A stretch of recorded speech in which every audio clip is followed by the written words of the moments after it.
এখন আমাৰ ভাৰতৰ জাতীয় পতাকা। এইখন কেনেকৈ বনালোঁ চাওঁ আহক। এইখিনি ফলা মগু, এই তলৰ এইখিনি হৈছে মচুৰ দাইল, আৰু এইফালে হৈছে এয়া ধোৱা মগু আৰু চাউল। ইহঁতৰ আজি বোলে খাদ্য হ'বলৈ মন নাই। ইহঁতি মোক ক'লে আজি বোলে নতুন কাম এটা কৰিম।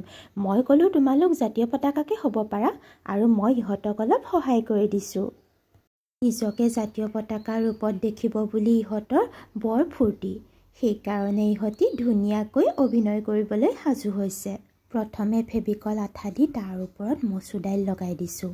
মচুৰ দাইল গেৰুৱা ৰং হৈছে।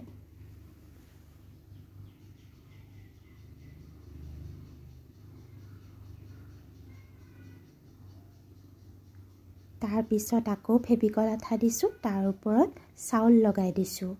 চাউল জাতীয় পতাকাখনৰ শুকুলা ৰংটো হৈছে, মানে বগা ৰংটো হৈছে।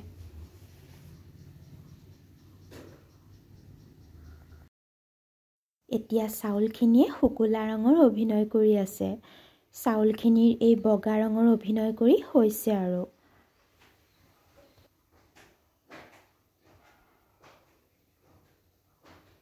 এতিয়া শ্যামল অৰ্থাৎ সেউজীয়া ৰঙৰ অভিনয় কৰিবলৈ সাজু হৈছে ফলা মগুৱে।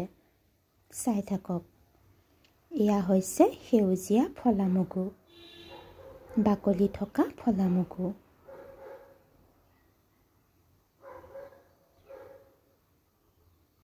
সেউজীয়া ফলা মগুৰ অভিনয় কৰি হৈ গ'ল। এতিয়া অভিনয় কৰিবলৈ সাজু হৈছে আমাৰ ধোৱা মগুৱে। প্ৰথমে ইয়াত ফেভিকল আঠা লগাই ল'লোঁ, তাৰ পাছত এতিয়া ধোৱা মগু এটা এটাকৈ আহি থাকিব।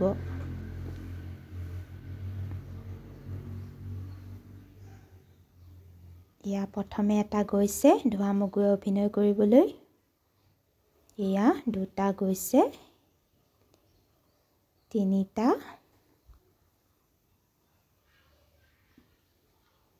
এনেদৰে সম্পূৰ্ণকৈ ভৰি যাব। এতিয়া অশোক চক্ৰৰ অভিনয় কৰিবলৈ কোনো নথকাত এই স্কেচ পেনডালকে মাতি আনিলোঁ। তাৰ পাছত এই স্কেচ পেনে নিজৰ অভিনয় কৰিবলৈ আৰম্ভ কৰি দিলে। এয়া ইয়াত ২৪ডাল দণ্ড থাকে,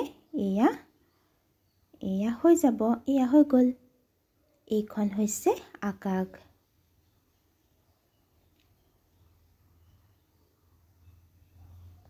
আজি মোৰ গণতন্ত্ৰ দিৱসৰ উদযাপন ইহঁতৰ লগতে হৈ গ'ল। ভিডিঅ'টি চোৱাৰ বাবে ধন্যবাদ থাকিল। কেনেকুৱা হৈছে জনাবচোন। বৰ এটা ভাল হোৱা নাই বাৰু, চেষ্টা কৰিছোঁ।